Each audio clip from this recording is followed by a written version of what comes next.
Bonjour, je suis très heureux de me mettre en ta présence avec ces petites capsules qui s'intitulent La messe expliquée. Tu as préparé des questions, alors voilà. Alors je me mets à ton service pour que l'on puisse, toi et moi, mieux comprendre et saisir le grand mystère de la messe. Alors, je suis tout à toi. Je vous écoute, les élèves.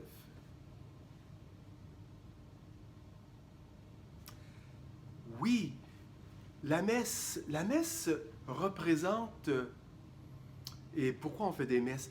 La messe représente l'amour que Dieu nous a montré en Jésus, lui qui a donné sa vie, lui qui est vraiment ressuscité, et lui qui veut réaliser le rêve de Dieu, que l'on puisse être en communion avec lui et entre nous. Jésus qui a inventé la messe, Jésus qui veut nous rassembler autour de sa table et il se donne à nous. Jésus ne donne pas des choses, il se donne. Il donne sa vie comme un bon pain partagé qui nous nourrit. Voilà. Et pourquoi on fait des messes? Mais c'est parce que c'est Jésus qui l'a demandé. Il l'a dit lors de son dernier repas, faites ceci en mémoire de moi. Oui, et depuis quand on fait les messes? Bien, c'est depuis le jour de Pâques, le soir de Pâques. Jésus qui est vraiment ressuscité, Jésus qui est entré dans le monde de Dieu. Jésus, je ne peux plus le voir devant moi, mais il nous donne un signe qu'il est toujours avec nous. C'est la messe. C'est lui qui nous rassemble. C'est lui qui nous parle dans sa parole, dans la Bible. Il nous donne un signe qu'il est toujours en communion avec nous.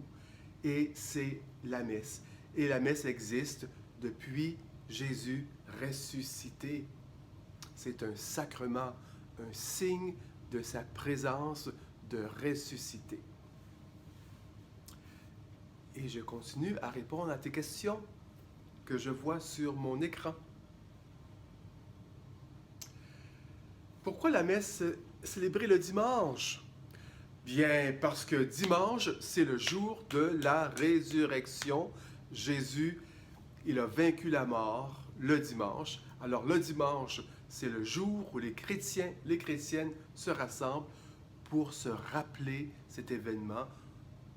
On fait mémoire que Jésus est vivant et c'est le jour de l'Église, le jour où on se rassemble pour célébrer son repas. La première Église, oh, bonne question. La première Église, au tout début, bien, il n'y avait pas de bâtiment qu'on appelle Église. La première Église, c'était dans les maisons, comme chez moi aujourd'hui.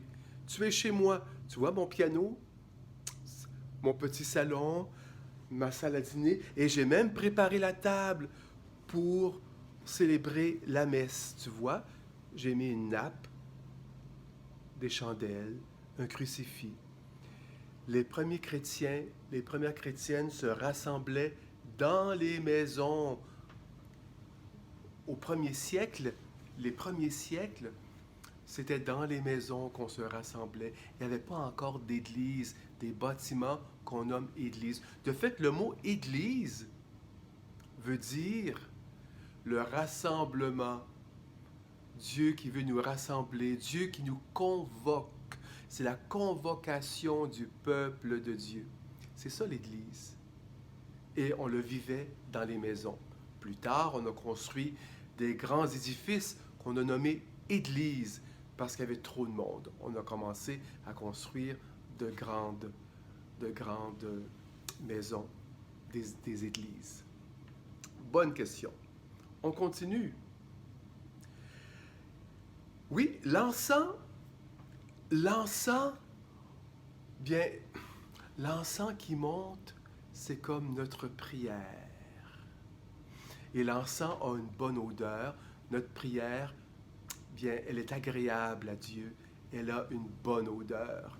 Alors, si on célèbre la messe, c'est pour prier ensemble.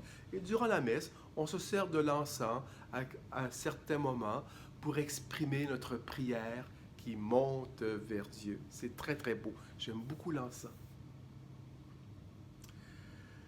Oui, dans les églises, on trouve des statues et on trouve des représentations de Jésus sur une croix, un peu comme on voit derrière moi ici.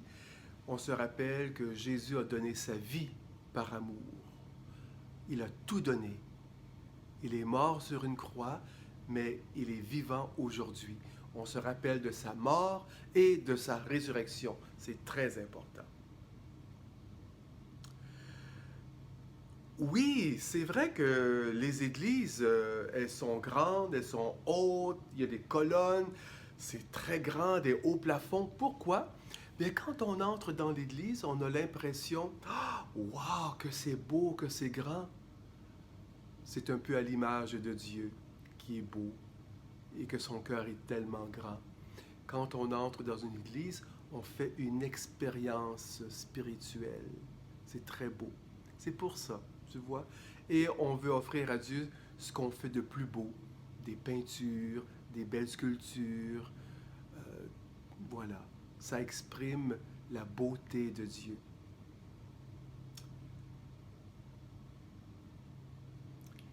Oui, avant la messe, on sonne la cloche.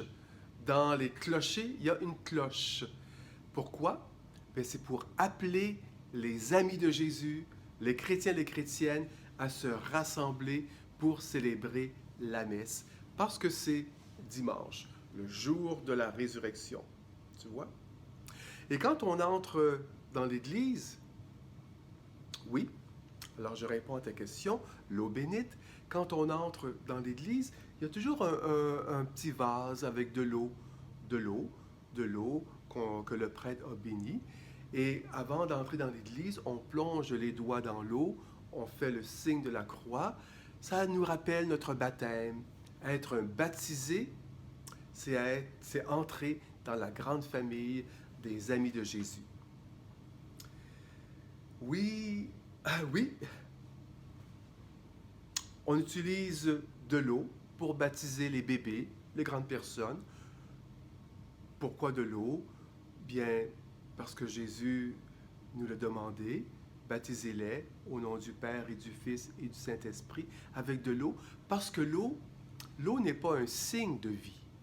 L'eau, c'est la vie. Alors on entre, on réalise que la vie vient de Dieu, hein, et Dieu nous fait entrer dans sa vie. Par le baptême, on le reconnaît et on veut le célébrer. Voilà. Oui, comme tantôt je disais, dans les églises, il y a des grandes fenêtres, des vitraux, beaucoup de couleurs. Et souvent, dans les vitraux, bien, on représente des scènes, des histoires de la Bible, des pages d'Évangile. C'est l'Évangile, c'est la Bible en images. Au Moyen Âge, il y a très longtemps, les gens ne savaient pas lire, mais ils pouvaient voir les images, les histoires. Quand on entrait dans l'Église, on pouvait voir et comprendre la Bible juste en regardant les vitraux. C'est extraordinaire. Qui est le premier prêtre? Wow! Bonne question. Moi, je dirais, non seulement le premier prêtre, mais le seul prêtre, le vrai prêtre, c'est Jésus. C'est lui qui fait le pont entre le ciel et la terre. C'est lui qui nous conduit vers le chemin du Père. Il est le Fils du Père éternel. Alors là, tu vas te demander, mais toi, François, tu es un prêtre? Oui. Oui, je suis prêtre à la suite de Jésus. Je veux continuer la mission de Jésus. Je suis prêtre à la manière de Jésus. Tu vois, Jésus est le seul grand prêtre, alors moi, je veux m'associer à son travail. Je veux être comme lui. Je veux rassembler les gens à son image. Tu vois, je suis le bon pasteur à la suite de Jésus, l'unique pasteur. Tu vois, voilà. Une autre question. Ah, pourquoi je porte une toge? De fait, ce n'est pas une toge, un vêtement blanc. Blanc, c'est la lumière, un vêtement de lumière. Et ce vêtement-là, on l'appelle une aube. Tu vois, c'est une aube. Une aube. L'aube. Quand le soleil se lève le matin, bien la noirceur disparaît et la blancheur du soleil, on l'appelle ce moment-là, c'est l'aube, quand le soleil se lève le matin. Alors je porte l'aube pour nous rappeler, comme tantôt je disais, que c'est Jésus qui nous rassemble. C'est pas Jean-François, c'est Jésus. Je suis là au nom de Jésus. Je porte ce vêtement. Tu vois, c'est l'aube. Tu vois? Les étoiles. Oui, alors tu vois, je porte une étole sur moi. Une étole, et il y a d'autres couleurs. Il y a rouge, il y a vert et il y a violet. Je ne porte pas les quatre en même temps. L'étole blanche, l'étole, quand je la porte comme ceci, c'est le signe du prêtre. Blanc, je porte l'étole blanche pour les grandes fêtes. Noël et Pâques, la première communion, le mariage. L'étole rouge, ça symbolise le feu. Non pas le feu qui détruit, qui brûle, mais le feu qui réchauffe. Le feu qui éclaire. L'Esprit de Jésus ressuscité. Le jour de ta confirmation, c'est rouge. Le jour de la Pentecôte, c'est rouge. Le vert, c'est quand il n'y a pas de fête spéciale. Et le violet, c'est le temps de l'Avent, le temps du carême, le temps pour préparer son cœur à Noël et à Pâques. Voilà, voilà pour les étoiles. Tu vois? Pourquoi des sacrements? Bien, des sacrements. La messe est un sacrement. Un sacrement, c'est un geste de Jésus ressuscité. Jésus, je ne le vois plus avec ses yeux. Jésus me fait signe à travers des signes. Alors le pain et le vin, ce sont des signes de Jésus qui se donne à nous réellement, comme un bon pain qui nourrit mon cœur pour que je lui ressemble, Jésus. Hein? Je mange le corps du Christ pour devenir le corps du Christ. Jésus a besoin de mes mains, de mes bras, pour bâtir un monde meilleur. Et quand le prêtre baptise, lorsqu'il dit « Je te baptise au nom du Père et du Fils et du Saint-Esprit », c'est Jésus qui parle « Je te baptise ». Quand le prêtre te dit « Je te pardonne au nom du Père et du Fils et du Saint-Esprit », c'est Jésus qui te pardonne. C'est un sacrement, c'est un signe de Jésus ressuscité. Voilà. Voilà.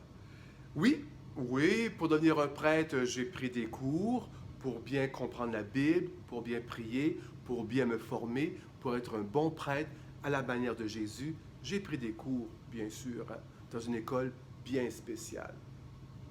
Voilà. Bon, oui. Alors, est-ce qu'il y a une différence entre un diacre et un prêtre? Un diacre, c'est quelqu'un qui donne sa vie pour servir l'Église d'une façon bien spécifique, comme un prêtre. Moi, le prêtre, je préside la messe. Le diacre, bien, il s'est formé pour présider des baptêmes, pour, pour proclamer la bonne nouvelle d'une façon bien spéciale. Alors, c'est un service d'Église. Il nous rappelle que Jésus, il est venu pour servir et non pas pour être servi. Le mot diacre veut dire serviteur. Un diacre, c'est un serviteur de l'Église pour les hommes, pour les femmes et pour les enfants. Tu vois? Bien sûr qu'on chante beaucoup à la messe parce que c'est une célébration. On aime chanter. Et quand on chante, bien, c'est une façon pour nous d'unir nos voix tous ensemble à l'unisson. Voilà. Combien qu'il y a de parties à la messe? Bon, Alors, il y a 4 parties. La première partie, bien, c'est l'accueil. On s'accueille les uns les autres. Le prêtre entre en procession. Hein, il descend l'allée. Hein, hein. Comme toi, tu as fait une procession, tu as quitté ta maison pour aller à l'église. Hein, Dieu nous appelle. On entend le son de la cloche. On entre en procession. Dieu m'appelle et moi j'ai le goût de lui dire, me voici. Et on commence toujours avec le signe de la croix. Le signe de la croix au nom du Père et du Fils et du Saint-Esprit. Amen. Tu vois. Et ensuite, le prêtre nous invite à préparer notre cœur. Parce que la messe, c'est le repas de l'amour. Et Dieu sait que parfois c'est difficile d'aimer. Alors, on ferme nos yeux et on demande pardon à Jésus et de nous aider surtout à mieux aimer. Alors on lui demande de prendre pitié de nous. Prends pitié de nous. Et on chante encore un gloire à Dieu pour dire Seigneur, ton pardon, il est extraordinaire. Tu es beau, tu es grand, tu nous relèves toujours, tu crois en nous. Voilà. Et pour terminer tout ça, le prêtre va faire une petite prière. Voilà. Et pendant ce temps-là, nous sommes debout. Et ensuite, on entre dans la deuxième partie. On va s'asseoir. La deuxième partie qui est la liturgie de la parole. Tu vois. Oui, comment on fait pour choisir les prières et les chansons? Bon, bien, on a des livres spéciaux et toutes les prières de la messe, bouge pas, bouge pas. Toutes les prières de la messe sont dans ce livre qu'on appelle un missel. C'est pour le prêtre, tu vois, un missel, tu vois. Alors, toutes les prières sont là. Alors, tout est bien préparé. Et il y a des livres aussi pour nous aider à choisir quel chant et à quel moment les chanter, tu vois. Vous avez des très bonnes questions, les amis. Très, très bonnes. Je vais arrêter ici et on va continuer avec la deuxième partie de la messe. Je vais parler de la première partie, les rites d'ouverture, la procession d'entrée, le signe de la croix. On demande pardon à Jésus. C'est l'acte pénitentiel. On a chanté la gloire à Dieu. On a terminé par une petite prière. On s'assoit et on entre dans la deuxième partie.